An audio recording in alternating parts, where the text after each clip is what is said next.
আলহামদুলিল্লাহ রাব্বিল আলামিন ওয়াসসালাতু ওয়াসসালামু আলা আশরাফিল আমবিয়া ওয়াল মুরসালিন নবিয়িনা মুহাম্মদ ওয়া আলিহি ওয়া আসহাবিহি আজমাইন আম্মা বাদ। সমস্ত প্রশংসা মহান মালিক রব্বুল আলামিনের জন্য। দরুদ এবং সালাম নাজিল হোক তারই প্রিয় রাসূল মুহাম্মদ মুস্তাফা সাল্লাল্লাহু আলাইহি ওয়াসাল্লাম, তার প্রতি এবং তার আলো আসহাব সকলের প্রতি। সম্মানিত ভাই বন্ধুগণ, আজ আমরা আলোচনা করব ইনশাআল্লাহ বরকতের চাবিসমূহ বিষয়ে। বরকত শব্দের অর্থ হলো কল্যাণ বেশি হওয়া, যে কোনো কিছুতে আল্লাহর পক্ষ থেকে কল্যাণ যুক্ত হওয়া, এটা হলো বরকত।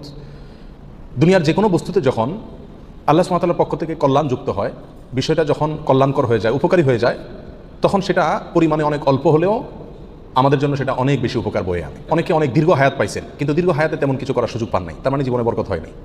অনেকে প্রচুর পরিমাণ সম্পদ কামাই করেছেন, কিন্তু সেই সম্পদ থেকে কোনো হিসাব খুঁজে পাচ্ছেন না যে কোথায় কী করলেন, বরকত নাই। অনেকে দেখা যাচ্ছে যে অনেক কাজ করেছেন, কিন্তু ফলাফল দেখা যাচ্ছে খুব বেশি একটা দৃশ্যমান না, তার মানে বরকত নাই। এর বিপরীতে দেখা যায় একজন অল্প কামাই করছে, মাশাআল্লাহ, এর ভিতরে সে অনেক কিছু করে ফেলেছে। কারণ হলো তার এই কামাইতে কী ছিল? বরকত ছিল। এই কামাইতে আল্লাহ সুবহানাহু ওয়া তাআলার পক্ষ থেকে কল্যাণ ছিল। অতএব আমাদের জীবনে, আমাদের আমলে, আমাদের রুজিতে, আমাদের ইনকামে, আমাদের সন্তান সন্ততিতে, আমাদের সব কিছুতে আল্লাহ সুবহানাহু ওয়া তাআলার পক্ষ থেকে বরকত আসবে। বেশ কিছু আমল আছে, সেই আমলগুলো করলে এগুলোকে আমরা এক কথায় বলতে পারি বরকতের 10টি চাবি। এই চাবিগুলো যদি আমরা ব্যবহার করি, তাহলে ইনশাআল্লাহ বিদিনিল্লাহ আমাদের জীবন বরকতময় হয়ে যাবে। তার ভিতরে 1 নম্বরের চাবি হলো বরকতের ঈমান এবং তাকওয়া। প্রিয় ভাইয়েরা, যখন ঈমান এবং তাকওয়া কারোর মধ্যে থাকে, তখন আল্লাহ সুবহানাহু ওয়া তাআলার পক্ষ থেকে বরকতের বারিধারা তার প্রতি বর্ষণ হতে থাকে। আল্লাহ সুবহানাহু ওয়া তাআলা কোরআন কারীমে বলেছেন, ওয়ালাউ আন্না আহলাল কুরআ আমানু ওয়াত্তাকাউ লাফাতাহনা আলাইহিম বারাকাতিম মিনাস সামাই ওয়াল আরদ।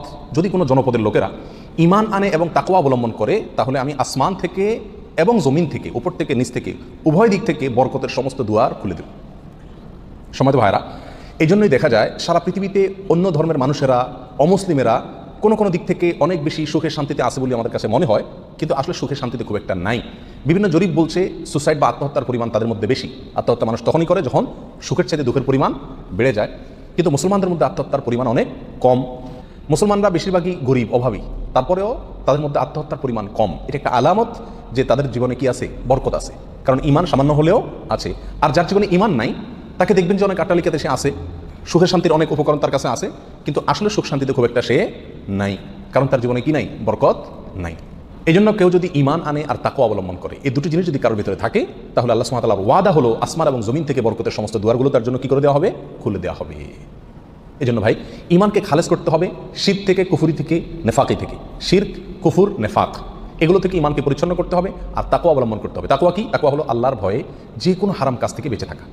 আল্লাহর ভয়ে যদি আমি হারাম কাজ থেকে বেঁচে থাকার মানসিকতা আমার ভিতরে থাকে, যার ভিতরে যত বেশি থাকবে, আল্লাহ সুবহানাহু ওয়া তাআলা তার জীবনকে তত বেশি বরকতময় করে দিবেন। বরকতের 2 নম্বর চাবি হলো যে কোনো কাজের শুরুতে বিসমিল্লাহ বলা। যে কোনো কাজের শুরুতে কি করা? বিসমিল্লাহ বলা। নবী আলাইহিস সালাম বলেছেন, তোমাদের মধ্যে কেউ যখন খানা শুরু করে এবং সে যদি বিসমিল্লাহ বলে, তো শয়তান তার সাথে ওই খাবারে যোগ দিতে পারে না, ভাগ বসাতে পারে না। যেটুকু আছে সেটুকু তার জন্য কল্যাণ বয়ে আনে, কল্যাণ করা হয় খাবার। অনুরূপভাবে কেউ যদি বাসা বাড়িতে প্রবেশ করে বিসমিল্লাহ বলে ঢুকে, তাহলে সেই ঢোকার সময় তার সাথে কি হতে পারে না? শয়তান যোগ দিতে পারে না। অনুরূপভাবে প্রত্যেকটা কাজে বান্দা যখন ভালো কাজে যখন বিসমিল্লাহ বলে শুরু করে, তখন শয়তান সে কাজে অংশগ্রহণ করতে পারে না। আর শয়তান যখন ইন্টারফেয়ার করতে পারে না, তাহলে আল্লাহ সুবহানাহু ওয়া তাআলার পক্ষ থেকে সেখানে বরকত আসা খুবই সহজ হয়ে যায়। এটাই স্বাভাবিক। অতএব বিসমিল্লাহর পরিমাণ বেশি বলা। 3 নম্বর বরকতের চাবি হলো ভাই কোরআনে কারীমের সাথে সম্পৃক্ততা বাড়ানো। যে যত বেশি কোরআনের সাথে সম্পর্ক গড়বে, তার জীবনে তত বেশি বরকত নেমে আসবে। যে ঘরে কোরআন তেলাওয়াত হবে, কোরআনের চর্চা হবে, কোরআনের শেখা হবে, কোরআন বুঝাবুঝি হবে, কোরআনের উপর আমল করার প্রবণতা থাকবে, অভ্যাস থাকবে, সেই ঘরে আল্লাহ সুবহানাহু ওয়া তাআলার বরকত তত বেশি আসবে। আল্লাহ সুবহানাহু ওয়া তাআলা কোরআন কারীমের ভিতরে বলেছেন, ওয়াহাদা কিতাবুন আনজালনাহু মুবারাক। কোরআনে কারীমকে আল্লাহ সুবহানাহু ওয়া তাআলা কোরআনের বহু জায়গায় বলেছেন যে এটা কিতাবে মুবারাক। এই কোরআনটা হলো কি? বরকতময়। অতএব এর সাথে যে যত বেশি সম্পৃক্ত হবে, তত বেশি তার জীবন কি হবে? বরকতময় হয়ে যাবে। নবী আলাইহিস সালাম বলেছেন সহিহ মুসলিমের হাদিসে, ইন্নাল্লাহা ইয়ারফাউ বিহাযাল কিতাবি আকওয়ামা ওয়া ইয়াদাউ বিহি আখারিন। আল্লাহ তাআলা এই কিতাব দিয়ে বহু মানুষকে উপরে উঠাবেন, আবার বহু মানুষকে নিচে নামাবেন। অর্থাৎ এই কিতাব কোরআন, এটাকে যারা ফলো করবে, আল্লাহ তাআলা তাদেরকে মর্যাদা বাড়াবেন, আর যারা ফলো করবে না তাদের মর্যাদা কমাবেন। বাহ্যিকভাবে মনে হবে সুখের সাগরে ভাসছে, আসলে দুঃখের কোনো অন্ত তাদের জীবনে থাকবে না। তাহলে বরকতের 3 নম্বর চাবি হলো কি? কোরআনের সাথে সম্পর্ক বেশি বেশি করা, কোরআন তেলাওয়াত করা, কোরআন বুঝা, কোরআন অনুযায়ী আমল করার চেষ্টা করা। যত বেশি যে করবে, আল্লাহ তাআলা তার জীবনের প্রতিটা পদে পদে তত বেশি কি দিবেন? বরকত দান করবেন। বরকতের 4 নম্বর যে চাবি আছে, সেটা হলো ভাই সাদাকা করা, দান করা। কি করা? দান করা, সাদাকা করা। সাদাকা এবং দান করলে বহু হাদিস থেকে বোঝা যায়, জানা যায় যে বিপদ আপদ দূর হয়ে যায়। আমাদের যে কোনো কাজ থেকে, যে কোনো অর্থকড়ি থেকে, যে কোনো উপার্জন থেকে আমাদের কল্যাণটা আসে না, এর একটা বড় কারণ হলো বিপদ এসে যায়। আমি একটা দোকানদারি শুরু করলাম, একটা বিপদ এসে গেল, তাহলে আমার সেখান থেকে কল্যাণটা আসলো না। তো বরকত যদি আপনি চান প্রত্যেকটা বস্তুতে, প্রত্যেকটা জিনিসের কল্যাণ আসুক, উপকার হোক জিনিসটা আপনার জন্য, অল্প ছোট চাকরি, অল্প আয়, ছোট ব্যবসা, এর ভিতরেই আল্লাহ তাআলা কল্যাণ দিয়ে দেয়। আপনি যদি চান, তাহলে আপনার কি করতে হবে? সাদাকার অভ্যাস করতে হবে। দান করলে মুসিবত এবং বিপদ দূর হয়। তো আপনার ওই অল্প আয় থেকে যখন বিপদ দূর হয়ে যাবে, বা বিপদমুক্ত থাকবে, তখন ইনশাআল্লাহ বিদিনিল্লাহ সেটা আপনার জন্য কী হয়ে যাবে, কল্যাণকর এবং বরকতময় হয়ে যাবে, ওর ভিতরে আপনার জন্য বরকত থাকবে।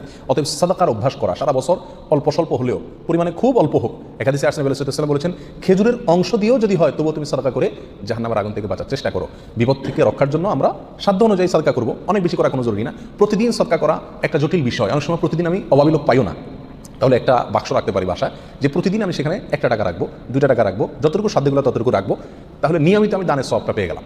এই টাকাটা অভাবী লোকের, পরে কয়েকদিন পর খুলে আমি দিয়ে দিলাম মানুষকে, তাহলে প্রতিদিন সৎকার আমলটা হয়ে গেল। এবং সৎকার নিয়মিত করলে কি হয়, বরকত প্রত্যেকটা ক্ষেত্রে নেমে আসে। নাম্বার 5, বরকতের 5 নম্বর চাবি হলো ভাই, আত্মীয় স্বজনের সাথে সম্পর্ক ভালো রাখা। এটা বহুল পরীক্ষিত একটি আমল ভাই। আত্মীয় স্বজনের সাথে যে যত বেশি সম্পর্ক ভালো রাখে, মা বাপ, ভাই বোন, ফুফু, চাচা, কাছের লোকজন, রক্ত সম্পর্কীয় লোক যারা, বিশেষ করে তাদের সাথে যে যত বেশি সম্পর্ক ভালো রাখে এবং তাদের সাথে সম্পর্ককে নষ্ট করে না, তারা যদি দুর্ব্যবহার করে তো নিজের পক্ষ থেকে ভালো ব্যবহার করার চেষ্টা করে, তো এই লোকের জীবনে আল্লাহ তাআলা বরকত দান করেন। এটা পরীক্ষিত বিষয়। অতএব এই চাবিটি বরকতের, এটা খুবই গুরুত্বপূর্ণ। 5 নম্বর, অর্থাৎ আত্মীয় স্বজনের সাথে, রক্ত সম্পর্কীয় লোকদের সাথে কী করতে হবে, সম্পর্ক সবসময় বিল্ড আপ করার চেষ্টা করতে হবে, তাদের খোঁজখবর নিতে হবে, সাধ্য অনুযায়ী তাদের পাশে দাঁড়াতে হবে। যদি পাশে দাঁড়াতে নাও পারেন, অন্তত সম্পর্কটাকে কী করতে হবে, ভালো রাখার চেষ্টা করে যেতে হবে। নাম্বার 6, বরকতের 6 নম্বর চাবি হলো ভাই, সকালবেলায় ভোরে ভোরে কাজে যাওয়া।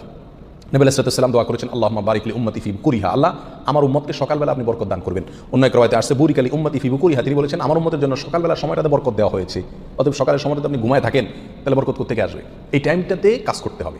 এবং কিছু কিছু কাজ আছে, কিছু কিছু পেশা আছে যে সকালবেলা করার মতন, আপনি মার্কেটে দোকান আছে, সকালে ভোরে খোলার সিস্টেম নাই, তাহলে সেটা আপনি খুলবেন না, কিন্তু অন্তত তার প্রস্তুতি, প্রাক প্রস্তুতিগুলো সকাল থেকে হয়ে যাওয়া উচিত। এবং সকালের টাইমটা আসলে ঘুমের কোনো উপযুক্ত টাইম না। আপনি রাতে ভালো করে ঘুমান, বেশি করে ঘুমান, সকালে ঘুমাবেন না, দুপুরে ঘুমান, কিন্তু সকালে ঘুম এটা কোনো প্রশংসনীয় ঘুম নয়, স্বাস্থ্যের জন্য ভালো নয়, ইসলামী দৃষ্টি থেকেও খুব বেশি প্রশংসনীয় নয়। এই জন্য সকালবেলা যদি কাজে বের হওয়া যায়, তাহলে ইনশাআল্লাহ জীবনে কি আসবে, বরকত আসবে। যে কাজই করেন আপনি সকালবেলা, সেই কাজে আল্লাহ তাআলা কি দিবেন, বরকত দান করবেন। নাম্বার 7, বরকতের 7 নম্বর চাবি হলো ভাই, নিজে 5 ওয়াক্ত সালাত আদায় করতে হবে এবং পরিবারের লোকদেরকে সালাতের নির্দেশ করতে হবে। বহু লোক নিজে নামাজ পড়ে, কিন্তু বাচ্চা কাচ্চা, ফ্যামিলির লোকজন তারা নামাজ পড়ছে কিনা সে বিষয়ে কি করে না, খবর রাখে না। আল্লাহ সুবহানাহু ওয়া তাআলা কোরআন কারীমে বলেছেন, ওয়া উমুর আহলাকা বিস-সালাত, তুমি তোমার পরিবারকে নামাজের নির্দেশ করো, নিজে তো পড়তেই হবে, পরিবারকেও নির্দেশ করো, ওয়াসতাবির আলাইহা, এবং এটার উপর অটল থাকো, ধরে রাখো এটাকে। তাহলে কি হবে, লা নাসআলুকা রিজকা, আমি তোমাদের কাছ থেকে, আল্লাহ বলছেন আমি তোমাদের কাছ থেকে রিজিক চাই না, নাহনু নারযুকুকা ওয়াল আকিবাতু লিত-তাকওয়া, বরং এই কাজ করলে, আমল করলে আমি তোমাদেরকে রিজিক দিব, বরকত চলে আসবে ইনশাআল্লাহ। নামাজ নিজে পড়তে হবে এবং পরিবারকে নামাজের নির্দেশ করতে হবে। নাম্বার 8, বরকতের 8 নম্বর চাবি হলো ভাই, তাওয়াক্কুল করা, আল্লাহর উপরে, আল্লাহর উপরে ভরসা করা। মুমিন যত বেশি আল্লাহর উপরে ভরসা করবে, আল্লাহ তাআলা তত বেশি তাকে সাহায্য করবে। আর আল্লাহর প্রতি ভরসা যত কমে যাবে, আস্থা যত কমে যাবে, নির্ভরতা যত কমে যাবে, দুনিয়ার কোনো বস্তুর প্রতি যখন আস্থা বেশি হয়ে যাবে, আল্লাহ তাআলা তাকে ওই বস্তুর হাতেই বিদ্যুৎ করে ছাড়েন। এটাই আল্লাহ সুবহানাহু ওয়া তাআলার সুন্নাহ। যার কারণে আল্লাহর প্রতি যে যত বেশি তাওয়াক্কুল করে, আল্লাহ তাআলা তাকে তত বেশি উদ্ধার করেন এবং সাহায্য করেন। বরকতের জন্য এটা একটা অন্যতম উপায়, যে যত বেশি আল্লাহর উপরে ভরসা করবে, বিশেষ করে রিজিকের ব্যাপারে, তত বেশি আল্লাহ সুবহানাহু ওয়া তাআলার পক্ষ থেকে কি আসবে, বরকত আসবে।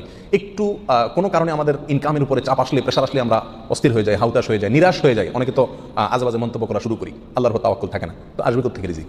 রিজিক আসবে তখন যদি আল্লাহর উপরে ভরসাটা পূর্ণ মাত্রায় থাকে। নবী আলাইহিস সালাম বলেছেন, লাউ তাওয়াক্কালতুম আলাল্লাহি হাক্কা তাওয়াক্কুলিহি, আল্লাহর প্রতি যেরকম ভরসা রাখা দরকার, যেরকম আস্থা রাখা দরকার, তোমরা যদি সেই মাপের আস্থা রাখতে পারো, নির্ভরতা আল্লাহর উপরে তোমরা রাখতে পারো, তাহলে কি হবে, লা রাযাকাকুম কামা ইয়ারযুকুত তাইর, আল্লাহ তাআলা পাখিকে যেভাবে রিজিক দেন তোমাদেরকে সেভাবে রিজিক দিবেন। সারপ্রাইজ রিজিক, কল্পনাও করতে পারবে না কোথায় আল্লাহ রিজিকের ব্যবস্থা করে রাখছে। এরকম বরকত জীবনে নেমে আসবে যদি কি করা হয়, আল্লাহর উপরে পরিপূর্ণ তাকওয়া, এই তাওয়াক্কুল অবলম্বন করা হয়। বরকতের জন্য 9 নম্বর আমল হলো বেশি বেশি ইস্তেগফার করা। কি করা ভাই?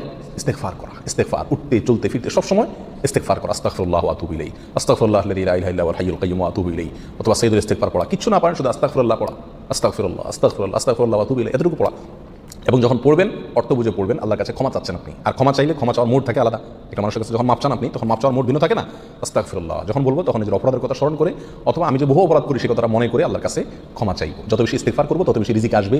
সূরা নূহের ভিতরে আল্লাহ সুবহানাহু ওয়া তাআলা আল্লাহ নবী নূহ আলাইহিস সালাম সম্পর্কে বলেছেন যে, নূহ আলাইহিস সালাম বলেছেন তার জাতিকে, ফাকুলতু আস্তাগফিরু রাব্বাকুম ইন্নাহু কানা গাফফারা, তিনি বলেন আমি আমার জাতিকে বলেছিলাম তোমরা তোমাদের রবের ইস্তেগফার করো, তোমাদের রব ক্ষমাশীল। তাহলে কি হবে ইস্তেগফার করলে? এক নম্বরে তিনি ক্ষমা করবেন, তারপরে ওয়ায়ুমদিদুকুম বিআমওয়ালিন ওয়া বানিন ওয়া ইয়াজআল লাকুম জান্নাতিন ওয়া ইয়াজআল লাকুম আনহারা, সম্পদ এবং সন্তান, পরিবার, এই দুইটা দিয়ে তোমাদেরকে শক্তিশালী করবেন, রিচ করে দিবেন, সমৃদ্ধ করে দিবেন। ওয়া ইয়াজআল লাকুম জান্নাতিন ওয়া ইয়াজআল লাকুম আনহারা, তোমাদের জন্য বাগবাগিচা দিবেন এবং নহর প্রসবন দান করবেন, অর্থাৎ রুজি রুটির বরকত দান করবেন। সময়ত ভাই বন্ধুগণ, তাহলে ইস্তেগফার করলে রুটি রুজির বরকত হয়, সম্পদে আপনার বরকত হয়, সন্তানে বরকত হয়, পরিবারে বরকত হয়। অতএব ইস্তেগফার বেশি বেশি করতে থাকতে হবে। নবী আলাইহিস সালাম বলেছেন মাল্লাজিম আল ইস্তেগফার, যে ব্যক্তি ইস্তেগফারকে ধরে রাখবে, সবসময় নিয়মিত ইস্তেগফার করবে, জাআলাল্লাহু মিন কুল্লি যিকিন মাখরাজা, সকল কঠিন মুহূর্ত থেকে বের হওয়ার জন্য আল্লাহ তাআলা তাকে পথ দেখাই দিবেন। ও কুল্লি হাম্মিন ওয়া মিন কুল্লি হাম্মিন ফারাজা, সকল পেরেশানি থেকে আল্লাহ তাআলা তার জন্য প্রশস্ততার পথ দেখাই দিবেন, যদি সে ইস্তেগফারকে ধরে রাখে, এক দুবার পড়া না, নিয়মিত পড়তে থাকে, ধরে রাখে। অতএব বরকতের জন্য বেশি বেশি ইস্তেগফার করতে হবে। 10 নম্বর বরকতের চাবি হলো ভাই, পরিপূর্ণ সালামের ব্যাপক পরিমাণে প্রচলন ঘটাতে হবে, দিতে হবে। সালামের পরিপূর্ণ রূপ হলো আসসালামু আলাইকুম ওয়া রাহমাতুল্লাহি ওয়া বারাকাতুহু। এখানে আমরা সবাই জানি দোয়া করা হয় আপনার প্রতি শান্তি বর্ষিত হোক, আল্লাহর রহমত বর্ষিত হোক এবং আল্লাহর বরকত নাজিল হোক আপনার প্রতি। তাহলে আপনি যখন কারোর প্রতি সালাম দিচ্ছেন, পূর্ণাঙ্গ সালাম, আসসালামু আলাইকুম ওয়া রাহমাতুল্লাহি ওয়া বারাকাতুহু, তার মানে আপনি কেমন যেন তার জন্য বরকতের দোয়া করছেন, শান্তির দোয়া করছেন। আর হাদিসে আসছে কোনো মুসলিমের জন্য যদি আপনি বরকতের দোয়া করেন বা যে কোনো দোয়া করেন, তো ফেরেশতা আপনার জন্য দোয়া করে আল্লাহ এই বান্দাকেও আপনি দান করেন। তাছাড়া যাকে সালাম দিবেন তিনিও জবাব দিবেন।